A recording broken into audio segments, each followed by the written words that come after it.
Race 1 live from Daytona. There's Dale Earnhardt Jr. His last win in a Cup car came in the dual races. Of course, the concussion problems last year keeping him out until the return here. Danica Patrick loosening up. We'll see her along with the pole sitter Dale Earnhardt Jr. in the second duel coming up here in just moments, live from Daytona International Speedway. Didn't bother Chase Elliott that he didn't have one of his teammates in the first duel. Denny Hamlin is the lone Joe Gibbs Racing driver in the second duel. 3 of the 4 Hendrick Motorsports teammates in this second duel. And Stewart Haas Racing, the Fords this year, 3 drivers. Danica Patrick, one of those, with Clint Boyer and Kurt Busch. Rounding out the 21 drivers, including Elliott Sadler and our own Michael Waltrip, who said, I don't want to get stuck in the back of the pack with old tires. Let's check in now with Larry McReynolds. You know, Chris, I have a new tool up here called Fox Aero Tracks. And you think about that pass that Chase Elliott made on Brad Keselowski. He did it by utilizing the side draft. This is like the back car. That's Chase coming up. He's in the airstream of the lead car, but what he does when he gets to that left rear, it dumps air on the spoiler and in the rear wheel of that lead car, and he just moves away, and he's able to complete the pass. It's not that he picked up speed, but he slowed that car down by dumping air on the rear spoiler and in the rear wheel well. All right, thank you very much, Larry. The second duel to complete the running order, the starting order for Sunday's Daytona 500, as Jimmy Johnson, who's a 2-time Daytona 500 winner. There's Ty Dillon, one of the younger drivers competing in the 500, and Denny Hamlin, last year's Daytona 500 winner, in the closest finish ever. More in a moment.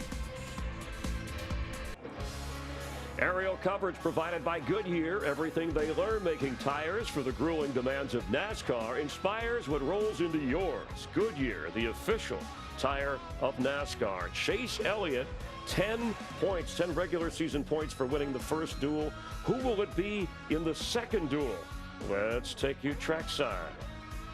Here to deliver the most famous words in motorsports, please welcome your Grand Marshal, Vice President and General Manager of Global Retail and Services for BRP and the Can-Am brand, Sandy Scullion. Drivers, start your engines!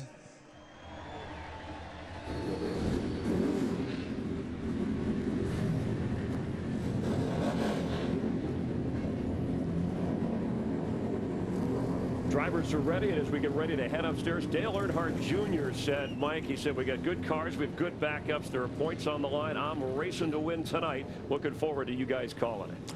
Thanks, Chris. Certainly his teammate Chase Elliott was in race 1. 21 cars. This will set the outside lane when we start the Daytona 500 on Sunday. 10 past, dual, or point race cup winners in this field. A lot of talent here, too. Boy, there certainly is, but I'm just wondering what's going to go through the minds of these drivers. They saw a pretty wild race. There was some bumping and banging, but no big wreck. And we've seen in the past, if one goes pretty smooth, the other one does the exact opposite. And I think when you look at that first race there, you know, with Chase winning that race and McMurray pushing him, that's a pinch, Hendrick car with Hendrick power. I think Dale Jr. is going to be looking for a situation similar to that. Maybe that 42 of Kyle Larson get up there and they can work together. And he has 2 other teammates in this race as well. He's got Jimmy Johnson and Casey Kane as well. So he's got Dale Jr.'s got some good help. But to Jeff's point, often this race has a very different complexion than the first one. We're about to find out as Can-Am Duel number 2 takes to the track.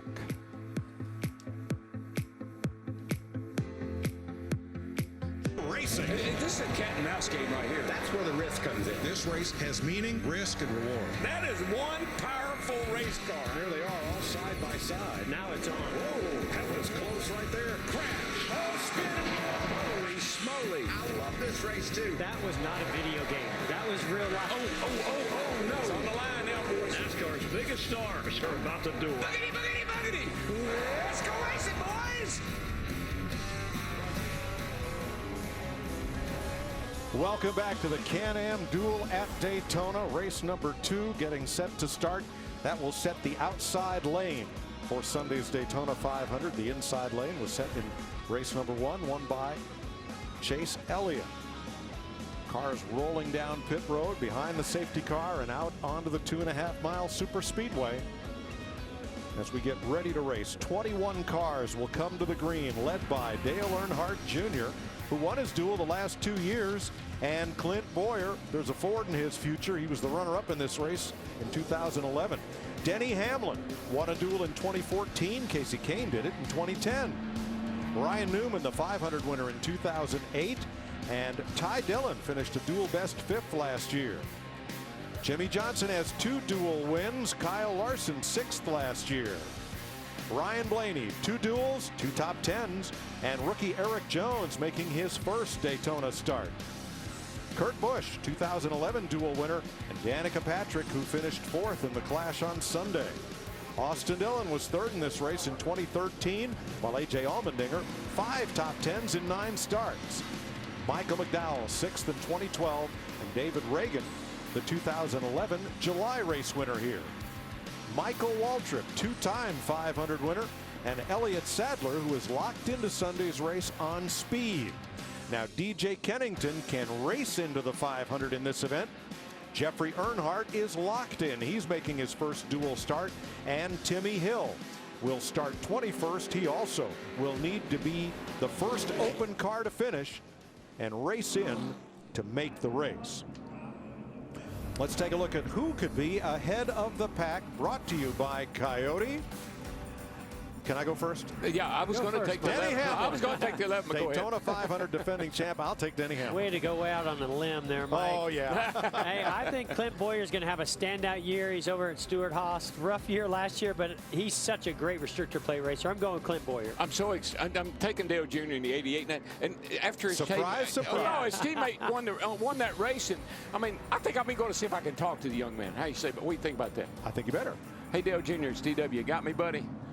Yes, sir. Man, we loved having you up here with us last week calling the Clash, but we are so excited that you're back behind that wheel, behind the wheel of that 88 tonight. How you feeling out there tonight? I hope we're feeling good when this thing's over with. Hope we're celebrating a win like Chase did. Congratulations to him and the 24 guys. The car looked good, so that makes us pretty excited about our opportunity tonight. Some points on the line, too, so we're going to try to race hard, get some points, and hopefully get us a trophy. Have you made any deals with, you got some teammates out there that would be pretty good to work with tonight. Have you talked to them about that? We talk a little bit about things we see and like and don't like, so we'll see if we can help each other if we can't. You know, sometimes you just get people around you and you can't get to them, or they can't get to you, but we'll work with whoever we need to try to stay up front as much as we can. If we get in a position to help them, though, we're definitely going to try to do that. All right, buddy, this is the house you and your dad built. Add to that legacy. Good luck. Thank you. Appreciate it. 229 days since Dale Earnhardt Jr. took the green flag in what's now the Monster Energy NASCAR Cup Series. Let's get down to pit road. Matt. Mike, it's already been a big day for last year's Daytona 500 champion Denny Hamlin. Joe Gibbs Racing announced a long-term contract extension. Denny hopes to be a lifer in the 11. Meanwhile, he and crew chief Mike Wheeler discussed looking at the first duel. You need to stay in the first 2 rows. 5th on back, it's just like hitting a wall. You just can't move forward and get yourself to the front. Jimmy Little? Well, there are 2 rookies in this duel here tonight, Ty Dillon and Eric Jones. Eric Jones, of course, racing the number 77 for Furniture Row Racing. I talked to him before he got in the car, and he said, this race, the idea of it has been stressing me out. And of course, earlier today, the one and only practice session for tonight was rained out, so he doesn't know what to expect. He has one teammate out there in Denny Hamlin, but no matter what, the goal is to finish all the laps and have a little fun doing it. Vince? Kyle Larson and this 42 team were encouraged by their teammate Jamie McMurray's 2nd place finish in Duel 1. Larson said with points on the line, you've got to go tonight just like you would on Sunday. Crew chief Chad Johnston summed it up by saying, you got to be aggressive, go like hell, and bring it home in one piece. We'll see what Larson does with that advice. Chris Neville? Well, Danica Patrick had a great clash on Sunday. In the last lap, she went from 10th to 4th. She said her Ford is strong. It's especially strong in the draft, and that's where she thinks she has an advantage tonight, as more than half this field has had no drafting practice. Larry? Yeah, Chris, you have to have a fast car, you have to have a good handling car, but track position is going to be king again. You look at Duel 1, 4 of the top 5, they went with just 2 right side tires when they made that pit stop. Let's take a look at the race analysis. 60 laps, 150 miles, pit road speed 55 miles per hour, the fuel window 44 to 48 laps. Lap 25, that's when they'll make that pit stop. It's a competition caution. You cannot fuel before then. And to the rear, Michael Waltrip for a transmission change, Mike. Thanks, Larry. 12 Chevrolets, 5 Fords, and 4 Toyotas to come to the green flag in a lap. The order for each race set by qualifying speeds on Sunday. For tonight's race, Fox Sports Go is featuring Car Channel coverage for Jimmy Johnson and Dale Earnhardt Jr. You can see the race coverage, in-car cameras, hear team communications, and view real-time driver stats. Go to foxsportsgo.com or download the Fox Sports Go app on your mobile device.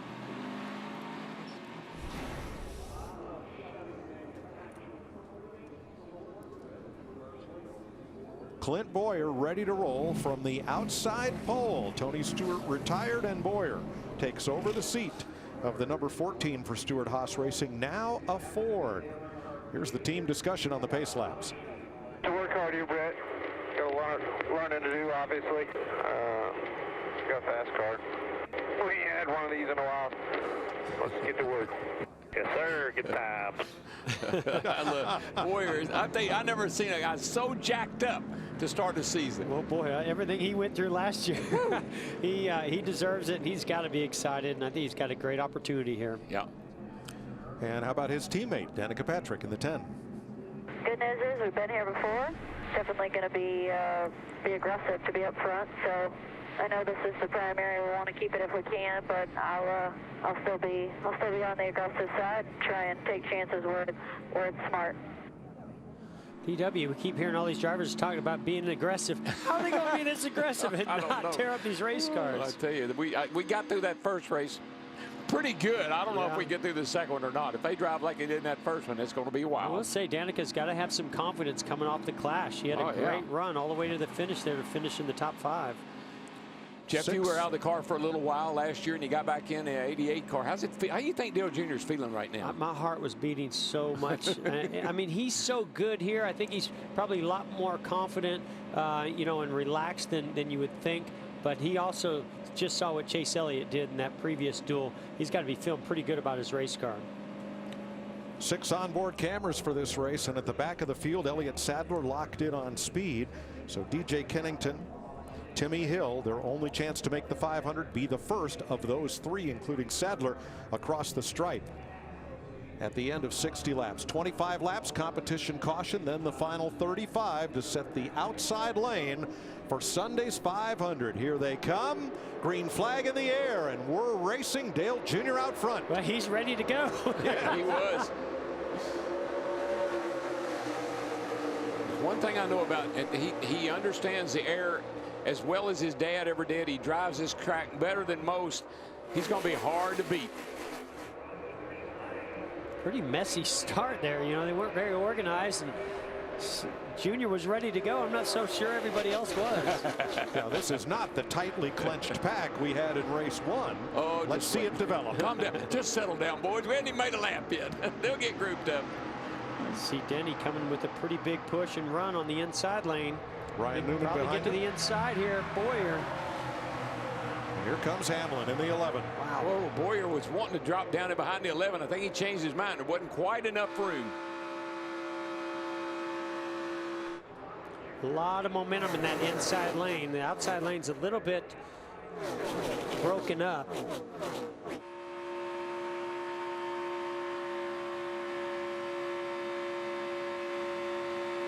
Hamlin to the outside of Junior. Wow, look at those sparks. Son, he's we bottoming knew out. We knew sparks were going to fly in this race, but that's probably just from low air.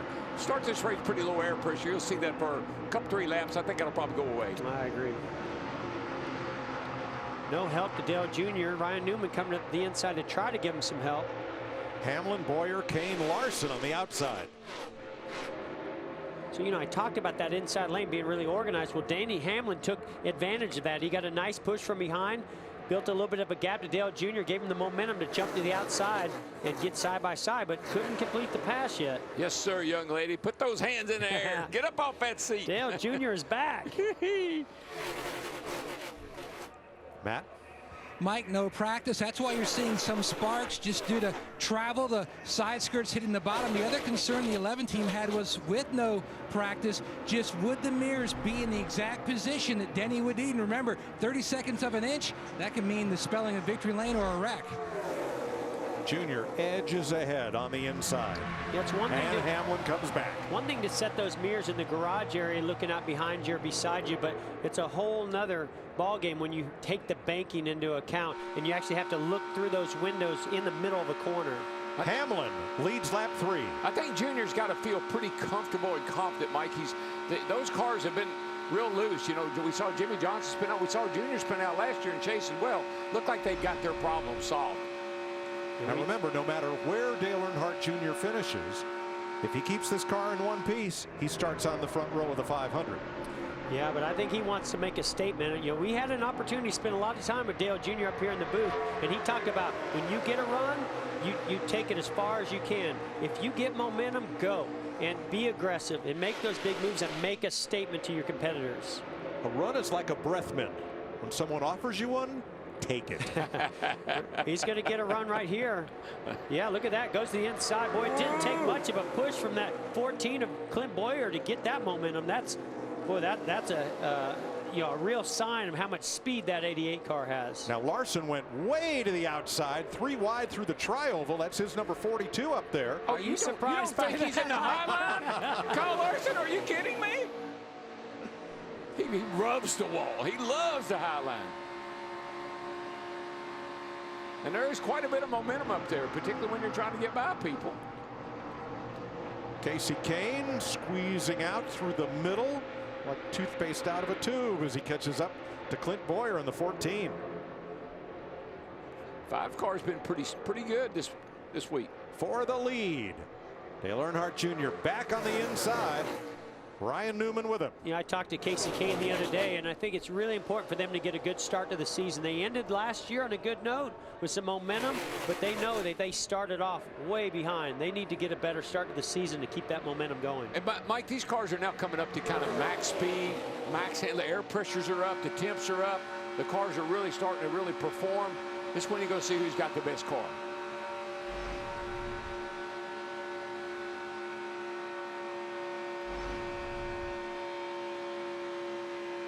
Denny had a nice little burst of momentum there. Now watch him drop back. See how he dropped back to get to the front bumper of Clint Boyer? Now he's going to get a run just like Junior did, but he just doesn't quite have enough momentum to get up beside him like Junior did. Boyer can't stay close enough to help him get going. But he's looking, and Dale Jr.'s watching. Among the young guns, Austin Dillon up there in the 3, Ryan Blaney in the 21, right in the mix.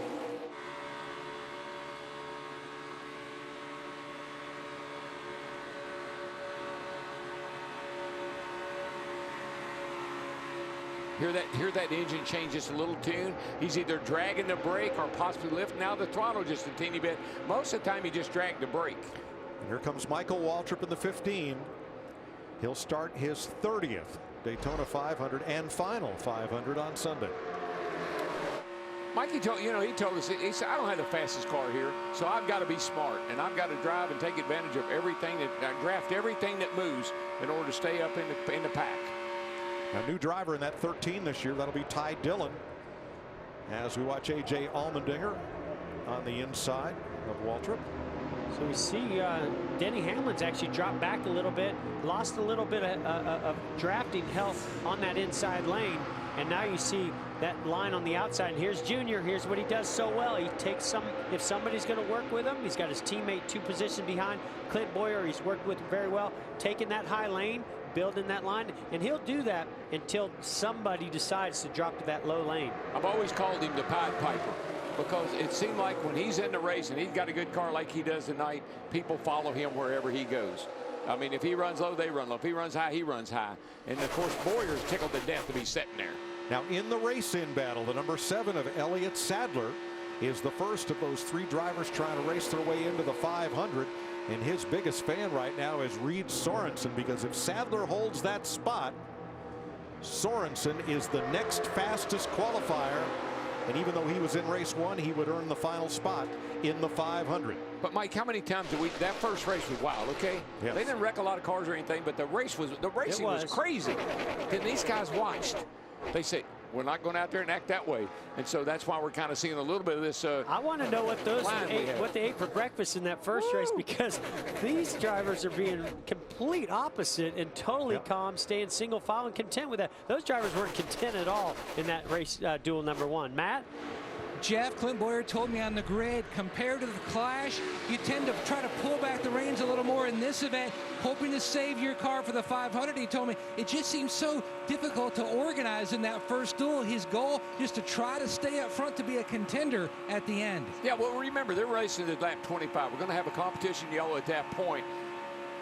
Got a feeling guys get in, make a little adjustment on the car, get some tires on the car, whatever they decide to do. The second half of this race will be a little bit crazier than this.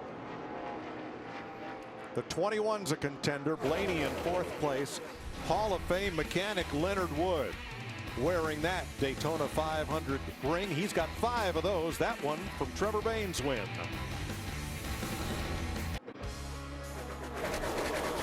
"13 laps in the book." Dale Earnhardt Jr. has been out front for 11 of them. Denny Hamlin for 2. Hamlin trying to regroup back to the front, working on Clint Boyer, Casey Kane, Ryan Blaney. I think what the 11 car of Hamlin's doing, he's trying to organize a little group, see if we can pull back to the front on this inside. He's been down there by himself for a while. He's picked up 48 and a couple others that might get him up there. Oh no, he's broke him up pretty good. He had a few cars jump back down there in that bottom line, and look how that top line is broken up just a little bit now. You know, as long as they decide to be content up there, it's going to be hard to get all the way to the front. But right now, Denny's doing a pretty nice job pulling some cars out of that outside lane. I mean, he was way back like 11th or 12th, and he's already pulled himself right up here to 6th place. But quite a speed differential, 3 miles an hour from the outside to that inside lane. Yeah, but that outside has got it's nice and free, and you got a lot of momentum off the corner, but the bottom's the shortest route around here if you can get somebody to help you. Well, that's what I was going to say, DW. You're absolutely right. As that lane on the outside goes all the way up to the wall, if you shortcut the corner, you can make up a ton of time. It's just you need enough cars to keep the momentum going down the straightaway. And I'm not so sure that Hamlin's just not experimenting a little bit. I got to get out here and let me see what I can do without any help, and then if I get some help. Kurt Busch, the 2004 Series champion, running in 15th place in his number 41. We'll do updates randomly when you think of it, as far as when you see a majority of the cars starting to move to the top. I'm talking if there's 9 up top and 8 on the bottom, we got to know that. But that was all my fault. I saw the 88 trying to run the low groove. Now he moved up, and he moves up, everybody moves up. You know, guys, it's been interesting. This is the first race that Kurt Busch is working with Tony Raines as his new spotter. And that example of the audio we just heard there, Kurt explaining to Raines how some of his communication preferences, how he would prefer they be delivered, what the information is and when it is. In that particular instance, he was running inside the top 10, kind of got hung out and dropped back to 16th. Well, Vince, listen, there's probably no place here in Talladega where you need the sponsor and you to be on the same page every inch of this racetrack. Busch moves underneath Austin Dillon, a former pole sitter for the 500. We're blowing up, man. What's your tab? Should keep an eye on them. We can pit if we have to, Andy. We'll get the lucky dog when the caution comes out at 25 if we need to. Andy Houston, the spotter, and Slugger Lagby, the crew chief there you see.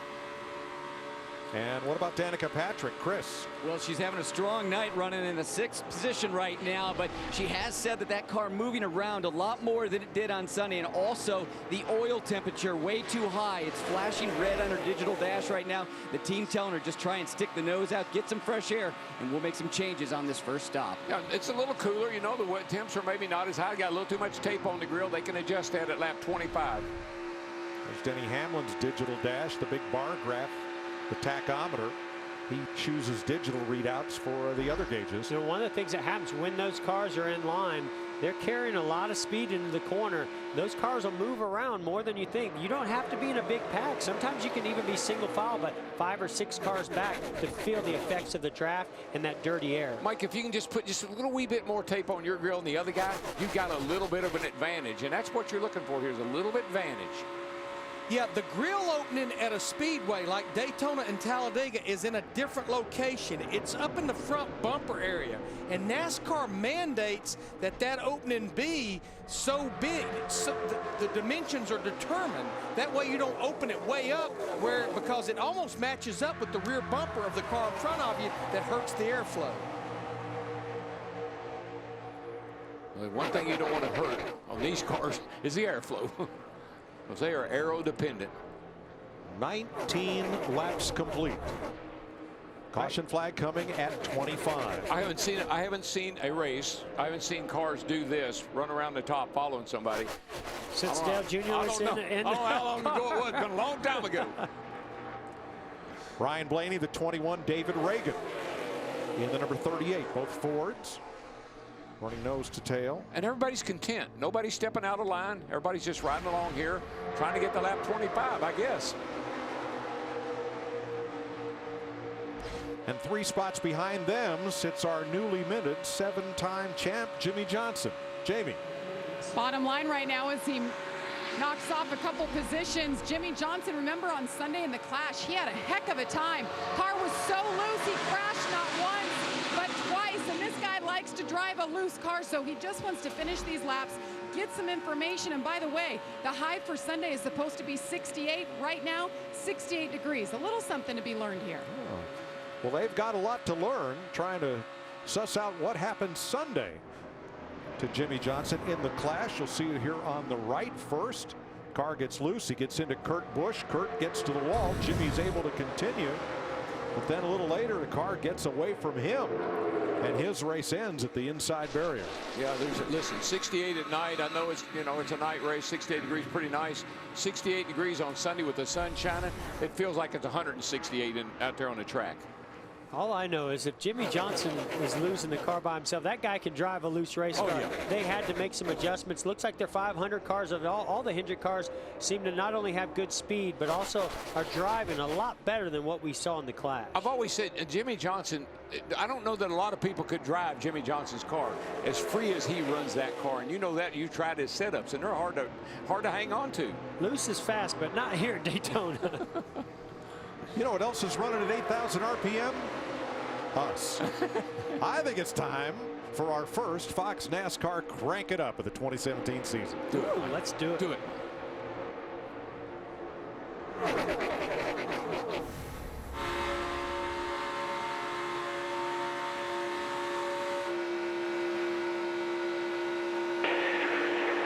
Coming outside. There's no hold.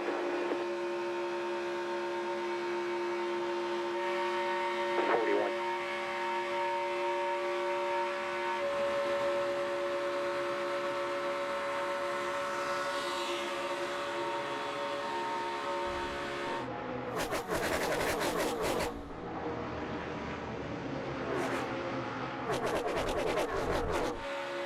Clear to the bottom if you want it.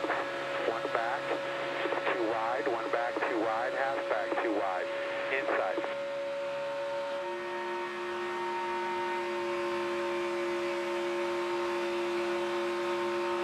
Watch the top here. Got a run coming here outside, outside.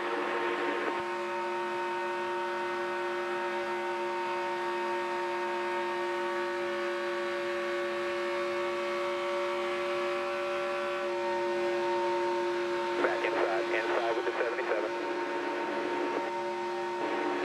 He has no help except for the 41, 2 back of us. Clear.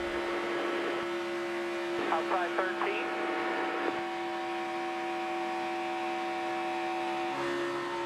One's coming to help here. Curl around. 41 is gone. Inside only, 3 in your mirror. Side draft a little bit, see what you got.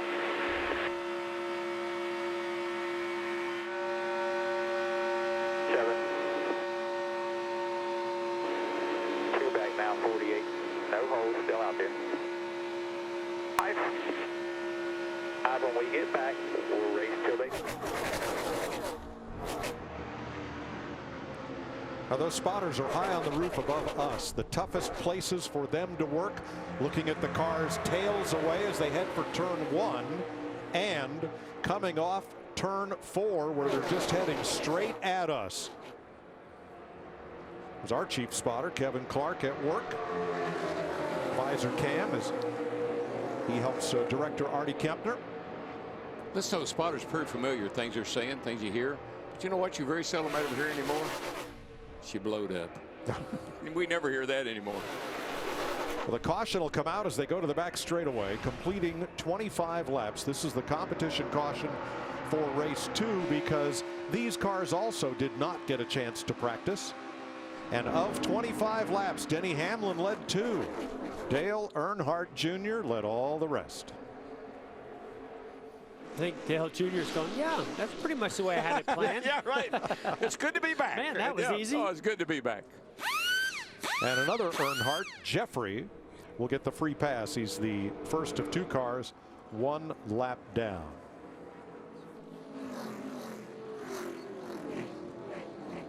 Larry McReynolds. Yeah, let's look at our Fox Aero track. We've been seeing a lot of single car draft here. And what I've got here, I'm going to show you what 3 cars works like. Now you're going to see this is the lead car. Red is high pressure, yellow is low pressure. And as those 2 cars come up, you can see it takes a lot of that high pressure on the nose of the second and third car and turns it into a much higher pressure.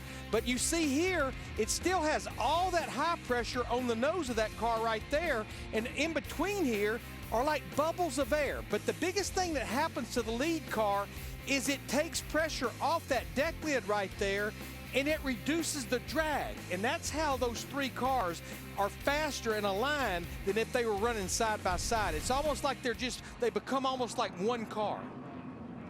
Yeah, Larry, that's a great graphic, and it just shows when you get 3, 4, 5 cars lined up, it takes, you have to break that momentum. You have to get enough of a run and enough cars and energy on that inside lane, let's say, to go up there and break that up. Once you break that up, all opportunities come to life. Yeah, it's like a wake off a boat. I mean, it's really what it's like. The boat breaks the water, and, you know, and everybody can fall in behind you. It's free ride. Well, pit road is open. You're going to fill up with Sunoco race fuel. How many tires you want? I think I'm going to get me 2. Well, I think, again, it's like the last race, those that are in the top 5 or 6 positions, their cars are driving pretty good. They'll probably take 2. Those behind will take 4. What do you think, Larry? That's why I like being in duel number 2. I saw what happened in duel number 1. 2 tires won that race. Exactly. That's what I saw. All right, Vince. Hey, David Reagan is running 4th. Go back a few years, his last win in the Cup Series, Talladega 2013, with this team, Front Row Motorsports. He's back with Front Row looking for more success. Car's a little free, so they're going to take just 2 tires to tighten it up. Jamie? And Ryan Blaney, their little strategy call, started 9th, worked his way up to 3rd. No tires there, a small adjustment just to help the balance, Matt. Right side tires for Dale Earnhardt Jr. No changes on the 5.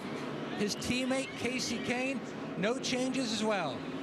And picking up 15 positions was number 15, Michael Waltrip. Well, you have to buy tires. Did he even take fuel? To put them on. I think he just drove through. Stop. Welcome back to Daytona in the second race of the Can-Am Duel to set the 500 starting lineup. Let's take a look at tonight's Ford Performance Track Facts. The last Ford driver to win a dual race and the 500 in the same season was Matt Kenseth 5 years ago. Junior Johnson was the first Ford winner in a dual race. That was 1965. The banana car, yellow, look like a banana. Denny Hamlin exiting his pit. You're allowed to drive through the next 3 pit boxes. He clipped the 4th one. We just talked about this at dinner last night, and he said this year you just can't afford to do these kind of things. 1, 2, clip. 3. room right there. Yeah. I mean, it's not by much, but you know, he's trying to get a straight launch. That gives you as much speed, acceleration as you possibly can get, but you got to make sure that you don't clip that fourth box. So he will start tail end of the line when we get the restart. Now, Michael Waltrip, we were kidding, folks. He did buy tires. Apparently, he could not get into his pit stall. I think that was a problem. So he just drove through. He came back around and got fuel and tires. Yeah.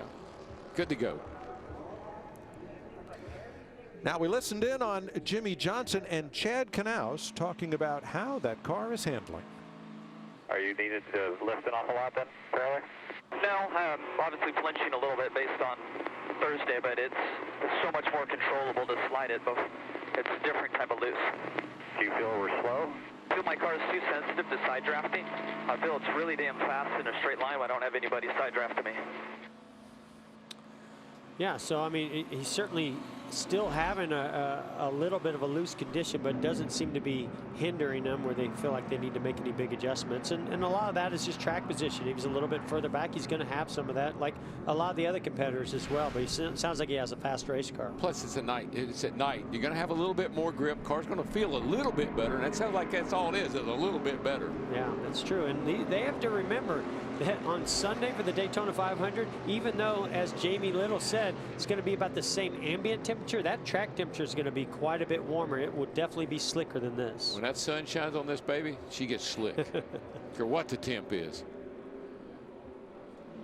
So Ryan Blaney will lead them back to green with Dale Earnhardt Jr. alongside. Casey Kane, David Reagan, Kyle Larson, Ty Dillon.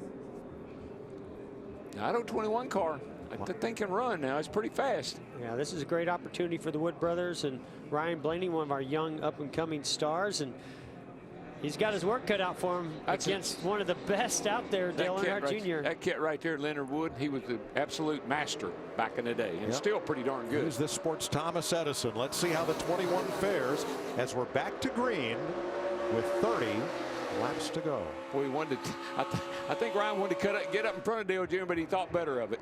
Yeah, he certainly did. You know, you saw how Dale Jr. got right to the corner of his. Look at this side draft. We showed that graphic earlier, and that's what I was going to say. Jr. got right to the corner of that bumper and pulled him backwards. Now he's going to not only pull him backwards, but get a little bit of help from behind. Ryan Blaney, third-generation driver from a great Ohio racing family of sprint car racers and champions. Don't look now, but look who's pushing Dale Earnhardt Jr., David Reagan. A second-generation driver and a past winner here at Daytona. Pretty darn good on the restrictor plate tracks. All right, we listened in on the 88. The 21's saving fuel. Is there any reason why we ought to be doing that? No, we're good to go. They might have timed their stop quicker. I'm not sure. They were pretty fast, so. Yeah, they did fuel only, so we're good. That was during the caution laps.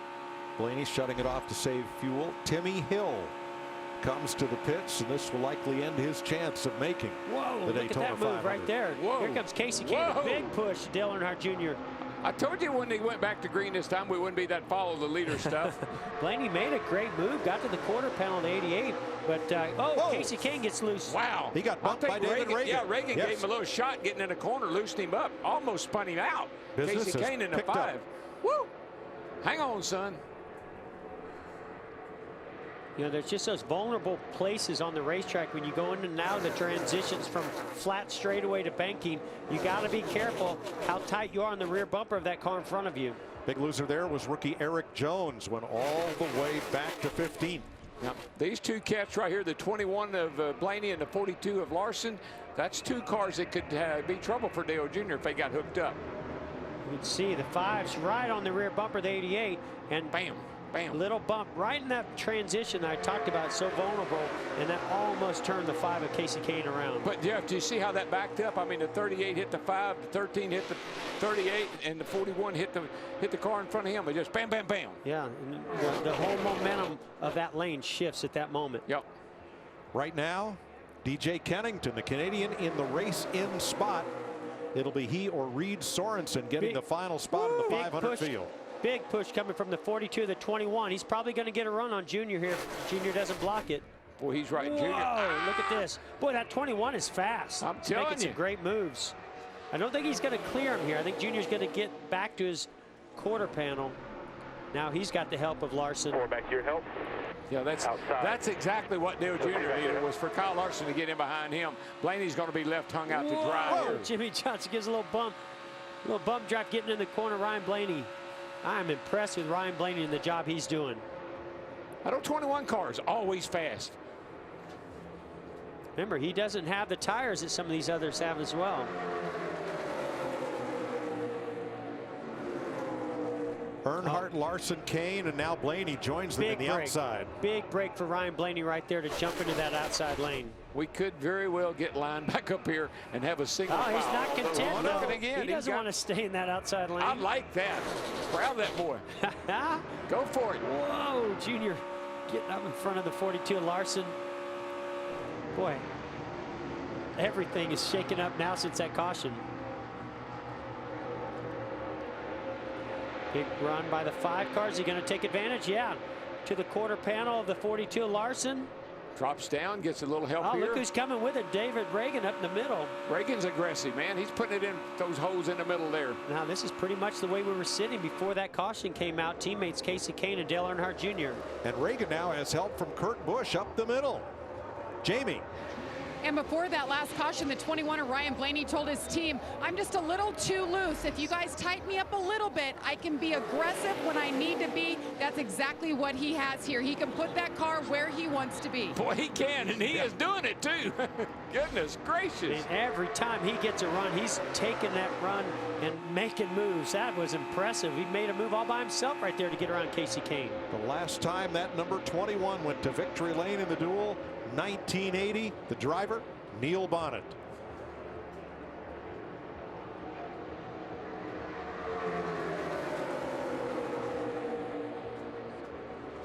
.24 to go, and Denny Hamlin has rebounded from his penalty up into the top 7 now alongside Kurt Busch for 6. Hamlin's fast. I mean, I think he was playing around that first 25 laps there. He's fast. I bet he gets up there and gives Junior some competition for it's over with. And this is where Jimmy Johnson's sitting there looking in his mirror saying, if I could just keep this 11 behind me, but he makes a move to go the outside. Casey Kane. Jimmy Johnson said, if I can just keep this 48 under me, I'll be all right. He said he's fast in straight line, a little iffy in the corner, but he's hanging on to it pretty good right now. I don't know. I'd like to have that 11 of Denny Hamlin behind me. He seems to be a really fast pusher. What is Dale Earnhardt Jr. doing differently than Chase Elliott did in a very similar car in race 1? Anything? I think he's doing a lot of the same. He's being really aggressive, blocking these big runs that are coming from behind. He's doing a great job of blocking the guys that have the momentum, the guys that are with the runs. He's breaking that down and keeping them behind him. Matt. Mike, multitasking, small picture looking for the win here tonight, big picture looking at a win on Sunday in the 500, giving a detailed description of the adjustments they need to make to his mirrors inside that race car. Also telling spotter TJ Majors that he needs to possibly upgrade his equipment because Greg Ives cuts through so much more clear. Well, there's no question in my mind, TJ Majors has been one of the best spotters that there's been in this sport for a long time. 10-4. Right here with you. They're in line with him in the rear. They're in line with him. No pushes or anything. Just in line. 21, 48. All up top with you. 41's working the bottom for 4th here. He's inside Jimmy for 3rd now. 21's still clear. 21 is still clear. No push. Getting a big shove on the high side behind him. 21's still clear by 2. He's clear by 2. He is clear by 1. He's clear by 1. He's inside the 21-year mirror, inside of the bottom there. Protect the bottom, protect the bottom. Here comes the 48. Here he comes. Make him help you. He cleared that 21. He's getting up behind you. He's getting up behind you. And he did. He's in line with you. So calm and collected at 200 miles an hour. Yeah, and I'm watching that 48, and I don't think that car's as stuck to the racetrack as good as Jimmy would like for it to be, but he is driving the heck out of it. 21 laps to go in Daytona. 18 laps to go in Daytona. Dale Earnhardt Jr. trying to do what his Hendrick Chevy teammate Chase Elliott did earlier. Start on the front row of the 500, win his Can-Am duel. Smoke from Blaney's car. Did he get in the wall or what? I think he may have. Eric Jones, the rookie.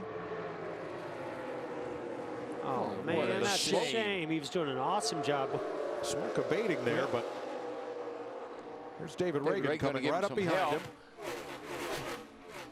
Bam, bam. Oh, that's wow, actually the 48. Yeah, a lot of contact. Woo! And then the 5 just shot by those guys. The 21. I think there's damage to the left rear. He's got a tire going down. Yeah. They just saw rubber flying out from under it. He's coming to the pits. So you can see the 48 side drafting as the 38 comes up here. It looks like he gets in the quarter panel of the 48, turns it into the 21. Exactly. There's some contact on back here with the 77 too. He reacted to that. That's why you got to be so careful side drafting down that back straightaway. You never can tell what that car in that lane behind you is necessarily going to do. There's what happened to Eric Jones, the rookie. He's probably going to get some nose damage. Yeah, he got a shot. He couldn't anticipate them slowing down like that. A.J. Allmendinger hit the brakes. Now they're on pit road now, and they are on the 5-minute damage repair clock. If they can't get that car back out and back to minimum speed, they'll have to go to the garage. I hate that for the 21 bunch. That car was awesome. I think all they need to do is pull that left rear out. But that's pretty heavy damage, this left front of Eric Jones. Jamie? And crew chief Jeremy Bullen's giving explicit directions to his team. Be very careful. Let's be very calculated. Right sides and then drop it. Let him go out. Come back in and we'll put it on the left side. And the 77 of Eric Jones, you guys, he was so stressed coming into this race. And now you see how his night is going to be. Jones back on track, 1 lap down. And did Jimmy Johnson get some damage and all that? He had to have. I just don't know if it's in the areas that are going to cave in those quarter panels or the fender wells on the tires, so he might be clear there, but he definitely got some damage. Yeah, meanwhile, up here at the front, guys, look at that right front smoking on the 48. He's got some damage at right front for sure. But that 11 car is coming, boys. Riding along. Wow. Oh, yeah. That's pretty heavy damage. In and out, in and out, in and out, in and out, in and out, in and out.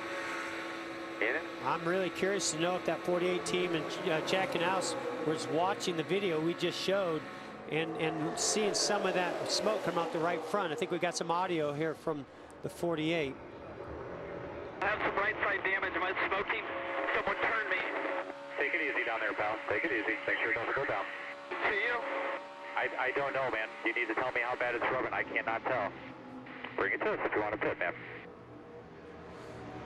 Boy, that's as calm as I've ever heard Jack Knaus in a situation like this. It's down. Right front's down. You saw the sparks. Come on, yeah.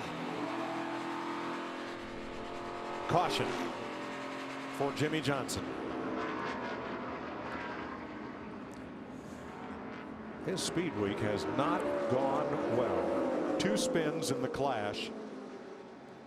And now this collision. The good news here is he was right up against the wall when it went down. So I mean, there's damage there. They're going to be on the 5-minute clock. Here's the problem right here. Look at that right front fender where it's broken apart. They cannot fix that, or they'll have a tough time fixing that in 5 minutes. Jamie? And that's exactly what they're discussing right now, Jeff. They're going back and forth. Chad Knaus, Jimmy Johnson. Chad said it's pretty messed up. I don't know if we can fix it here in 5 minutes. Meanwhile, Jimmy Johnson's saying, but I think we can get a better starting spot, so let's try. Well, let's explain this rule. NASCAR this year implemented this new procedure because cars that went to the garage and lost a lot of laps getting pieced back together would come back out on track, but none of them ever finished higher than 35th in an actual point race. Yeah, it's a little wad right here. These guys in the 38 runs up there behind the 21. I think he clips the left rear or the right rear of the 48 and turns him into the 21. David Reagan at 38 car. And Mike, to follow up on what you're saying, I've even seen before, I know I've been in a situation where they patched my car up and I didn't feel real comfortable being out there. No. And we've seen cars have failures, maybe another cut tire because they didn't really fix it. Or maybe there was something that was damaged that you couldn't see because they did it so quick to get back out there. And not only do they damage their car, maybe cause injury to their own driver, but take other innocent victims out as well on the track. And Mike, when you go in the garage on Sunday morning, the crash carts and the stuff they would set up in the garage to repair cars, I mean, they could almost put a snout on a car. They had so much equipment down there. So the new rule says you're allowed 5 minutes from the time you enter pit road to the time you exit pit road to make repairs. You can do it in 1 or multiple stops, but it's a cumulative total of 5 minutes you're allowed.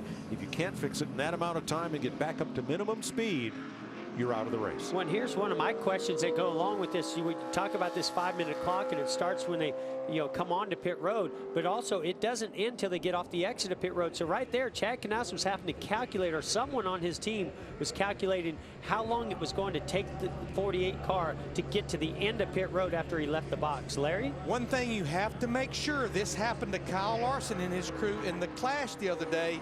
You cannot have more than 6 men over the wall. If you ever end up with 7, it's like you're out of the race. You're going to the garage area. And Larry, that thing is even now going not even up to racing speed. Is sparking. It's hitting the ground pretty hard. Now, NASCAR scoring keeps track of that cumulative time. We have it unofficially as 1:44 for the 48 car. And prior to this stop, 2 minutes 12 seconds for the 21, adding to that time now. I think we underestimate how impressive these teams and how much work they can get done in 5 minutes or less. I mean, that seemed to me like they were on pit road forever, but yet it was only, what, 1:40, you said, Mike? Yes. And I like the job they did. I'm looking at the right front tire. It looks like the toe is pretty good, but I do see some sparks flying out from the car, even not up to total racing speed. Eric Jones will get the free pass on this caution, taken from 2 to 1 lap down. Timmy Hill out of the race with engine trouble. DJ Kennington in the race-in position in the number 96. That's between he and Elliott Sadler for that spot. And there is the Canadian driver Kennington. Had a great career in the series north of the border, the touring series of NASCAR. Pit road's open this time. Might have some takers back in the back. We see them creeping down like they're thinking about it. Oh, yeah. Pretty well set at the front. Those that are coming in right now are saying things are about to get wild. We better get some grip on these cars. I think about Kyle Busch coming in and getting 4 tires. It didn't help him a bit. So Chris Neville. Yeah, and Danica Patrick not as happy with her car tonight as she was on Sunday, saying when things get hectic in the draft, the car just moving around way too much. Vince? David Reagan had a little bit of contact with Ryan Blaney on that previous situation. A little right front fender pull, but otherwise not much damage. 4-tire change for the 38 of Reagan. Danica Patrick pitted from 11th. How hard a hit did Jimmy Johnson, Ryan Blaney have? Was that hard? We're under caution.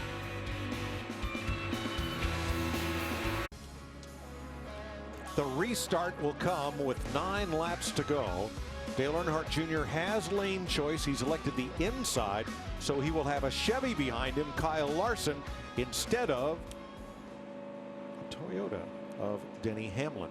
All right, Dale Earnhardt Jr., we're scanning his radio, and he's telling his spotter to go tell Kyle Larson's spotter, watch my left hand out the window. That's what he did with Denny Hamlin at the start of the race. He's going to give Kyle Larson a signal when he's going to go once they're back to the restart box. These restarts have become so important in that momentum, and you need that push from behind. So if you can get a little bit of an edge by, taking your hand and motioning out the window of when you're going to go, it gives you an edge over those on the outside lane. Well, the Ganassi car pushed Chase Elliott to victory, and here we got a Ganassi car behind Dale Jr., and here he goes. Called his shot to Kyle Larson, but Earnhardt takes off with a car length of air between himself and his pursuers. Yeah, and you don't want to get too big of a gap, but he might be able to get up in front of his teammate Casey Kane, who's got a huge push coming from Denny Hamlin. That 11 car is the one I've been watching, and he's been working his way to the front, and he's got a fast race car. But Junior's got to feel pretty good if he gets to 5 and the 42 lined up there with him. Well, Larson was able to just squeeze up in front of Hamlin, but now he's going to drop down, and I think Hamlin's going to get a run on the outside. Austin Dillon up there trying to push the 11 too. Now Kyle Larson was getting some advice from his car owner Chip Ganassi during this caution. Hey Derek, you're going to have to walk him through these last 10 laps here or so. Okay? Walk him through there. Larson, just pay attention to the spotter here.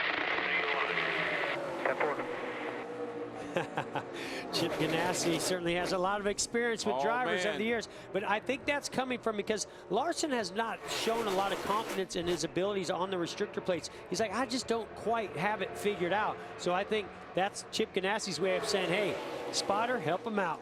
You see who's running second, don't you? That's the guy that I've been watching, and he has made some incredible moves to get himself into second place. Denny Hamlin out of 11. Now all 3 cars that were damaged have reached minimum speed. So those clocks are off and no longer a factor. They're coming to 7 laps to go. I think of just about any car out there that Dale Earnhardt Jr. didn't want to see in his mirror. It's probably Denny Hamlin. Think you're exactly he was feeling right. pretty comfortable when he had Casey Kane, his teammate, behind him.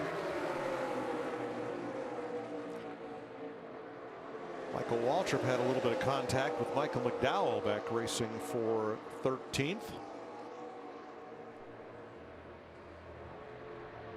Oh, there's that left rear corner. Oh, we yeah. talk about. Goodness. Wow, great save by Michael Waltrip. Hang on to her, buddy. I mean, that's that area. If you get to that left rear, it's going to turn the car sideways, especially as you come into the banking, into the turn. I tell you, this is setting up to be quite a finish, guys. The Hamlin's not going to be happy to run second, I can tell you that. No, he's definitely not content. Elliott Sadler to 16th. And remember, Hamlin restarted at the back of the pack. He rebounded for that speeding penalty. You saw DJ Kennington trying to race his way into the 500. Mike, another car that has come from pretty far back is Austin Dillon, who's running 3rd right now. So looking in pretty good shape. And right now, as long as these two are side by side, there's really not a big push that Denny Hamlin's going to be able to get. He's going to have to back up to one of these cars, get a big push. That lane's got to get momentum to give him enough momentum, and he's got to let Dale Jr. get out there far enough to where he can make a move that Dale Jr. can't block. It's going to be very, very interesting to see how this plays out. Larson getting up to the inside of Hamlin. Coming to the line, they'll have 5 laps to figure it out. See, we saw this in race 1 in Duel 1 where Jamie McMurray, who's Kyle Larson's teammate, had some great speed, made some aggressive moves. Now we're starting to see it out of his teammate Kyle Larson as well. Well, that's Hendrick Power in that 48 car, or in that 42 car, I'm sorry. And I think that's what Ganassi was relaying to his driver. Hey, use your head. Didn't this guy say, hey, if we can fix it, we can get out there and make up some positions. That's a better starting position than 500. He's still out there getting it done, even with that damage. He's 9th right now. If he finishes there, he'd start 18th. Better than going to the garage. Yep. For sure. Boy, what a night for Hendrick Motorsports and Chip Ganassi Racing. Oh, big push coming from the 3 car. Behind Kyle Larson. He was right on his bumper, really pushing him. I think yeah, Junior got to block that inside lane. Jeff, this is going to take all. Casey Kane going to the middle. Boy, wow. How did he make that happen? Wow. That was bringing his teammate Jimmy Johnson with him. He just wedged his way in there. Now watch how this shakes everything up. That just broke up the momentum, and now all of a sudden moves will start being made that weren't there before. This is going to take all the skill that Dale Jr.'s got, all of his drafting knowledge, all the knowledge about air to be able to hang on and win this thing. Wow. Out there. Still got help. Watch this. This is what you call wedging yourself in. That's an unbelievably aggressive move right there. Still with you. Didn't even say excuse me. In and out. That's usually a move that happened a lap or 2 before that. He may have seen Ryan Newman leaving that gap open the time before that as he came through the trial. He said the next time he leaves that opening, I'm going for it. 3 laps to go. Denny Hamlin in 2nd. What does he need to have happen here? Well, he needs somebody to go with him. You never know what Hamlin's thinking. He might be thinking, I'm going to wait till the last lap. I'm going to get this cat. I'm just not real sure at this point. I know Austin Dillon and him have been working really well together to get to this point. Yeah, I think what he needs is he needs the 3, the 41 to sort of get clear of the 42, break away, and build enough momentum and let Junior get out there and then take a big run at him. Well, they're running out of time. 2 laps to go this time by. The only other thing I can think of that may materialize a move for Hamlin is if Junior picks the wrong lane at the wrong time and tries to block the inside lane and allows Hamlin to get to the outside of him. I think Hamlin's going to try to do what Keselowski did to him in the clash last week. I think Hamlin's going to try to make a dive move on Junior on the last lap. Remember what that took. That took 2 teammates, 2 cars working together, getting a big run, a big push, and going into the corner and getting outside their mirror where that lead car can't block it. I tell you, that 3 car is going to be, he's right there helping. All right, here it is. There it is. See, as soon as they broke free of the 42, that gave them the run.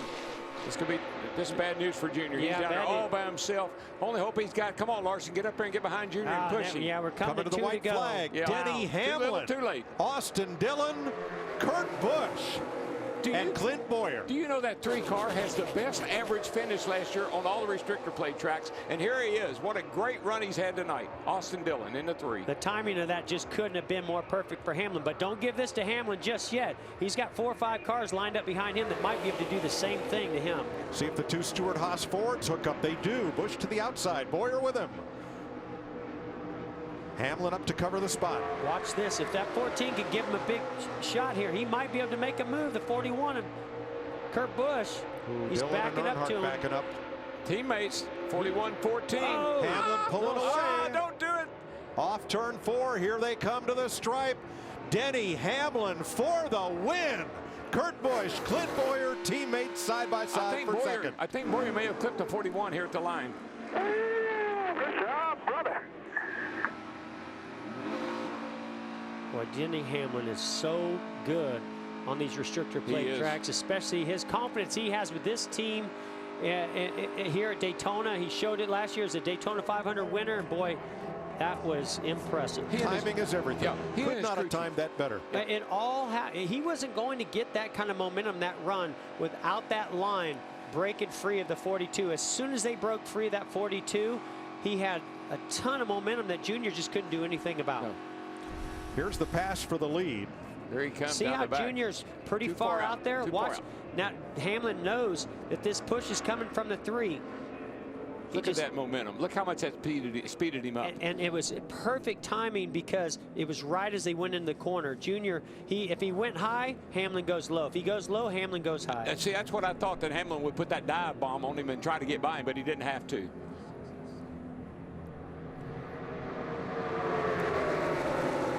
Now coming to the stripe for the transfer spot into the 500, DJ Kennington has to race his way in. Has to beat Elliott Sadler in the 7 if he's going to make it into the race. And by 4/100ths of a second, the Canadian Kennington, he made it, will make the Daytona 500, and Elliott Sadler will get into the race on his qualifying speed. Sorensen, did that affect Sorensen? Oh, he's out. Okay, thank you. Look at Coach. Third dual win in his 12th appearance. Denny Hamlin comes from a pit penalty to victory lane. Chris Myers welcoming you back live to Daytona. Aerial coverage provided by Goodyear. Superior performing tires to face challenging conditions on the track and on the road. Goodyear, the official tire of NASCAR. Denny Hamlin, last year's Daytona 500 winner, his 8th victory on this Daytona track, and Matt Yoakum is down there for the celebration. A new contract for Denny Hamlin and some great restrictor plate racing gamesmanship there to come back from the penalty. Yeah, it was great. Great FedEx Toyota. You know, great car, and got a great push there from Austin. We worked really well together that entire race. So keep that in mind in the 500. Looked like our cars were really good together. Can't thank this team enough. Great job. Wheels and FedEx announcing a renewal today. So this is a great sign of a great year, hopefully to come. Congratulations. Thanks. Chris? All right, thank you very much. Coming up, by the way, in a few minutes here on FS1, Refuse to Lose, the 1997 Daytona 500. Background on Jeff Gordon. Right now, let's get Jeff Gordon's thoughts with Mike Joy and Darrell Waltrip before we wrap up. Jeff, you said in that last big push by Denny Hamlin, you said 2 things happened right here. Yeah, there's one thing that happened. The inside lane broke up a little bit. We see Jimmy Johnson go 3 wide inside Casey Kane. At that same time, this outside lane has a shift happening. That push from the 3 comes up behind the 11. The 88 of Dale Earnhardt Jr. nowhere to go. Great job by Denny Hamlin and Austin Dillon in that whole outside lane making that move happen. But you got to remember something, Mike. 88, Dale Jr. didn't have to cut the 11 off. Right. He wants to start on the front row Sunday.